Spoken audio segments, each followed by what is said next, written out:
ঝাঁটাই করে খেতে দেবে বোধহয়। ঝাঁটাই করে খেয়ে দিলে তারা বাড়ি থেকে চলে যাবে তিনজনই? হ্যাঁ। না, আজকের প্রশ্ন হলো তোমার বাড়িতে একসঙ্গে যদি তিনজন যায়, ঠিক আছে, তাহলে একজন হলো ঘটক, আর একটা হলো চুল কাটা নাপিত, আর একজন হলো ব্যাপারী, ব্যবসা করে, ঠিক আছে, তাদেরকে একটা উত্তর দিলে তারা বাড়ি থেকে চলে যাবে।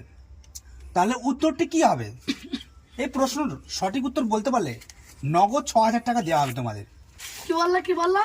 আবারও বলছি প্রশ্নটা, তোমার বাড়িতে একসঙ্গে যদি তিনজন যায়, ঠিক আছে, একটা হলো ঘটক, ওরা একটা ঘটক তোমার বাড়িতে গিয়েছে সে একই দিনে, আর একটা হলো চুল কাটা নাপিত, সে একই দিনে গিয়েছে তোমার বাড়িতে চুল কাটতে গিয়েছে একসাথে গিয়েছে। একসাথে, ঠিক আছে, আর একটা হলো ব্যাপারী, ব্যবসা করে, মানে কোনো মাল ফাল কিনতে যায়, সেও একসঙ্গে গিয়েছে, মানে তিনজন একসঙ্গে গিয়েছে তোমার বাড়িতে একদিন, ঠিক আছে, তাদেরকে একটা উত্তর দিলে তারা চলে যাবে সবাই।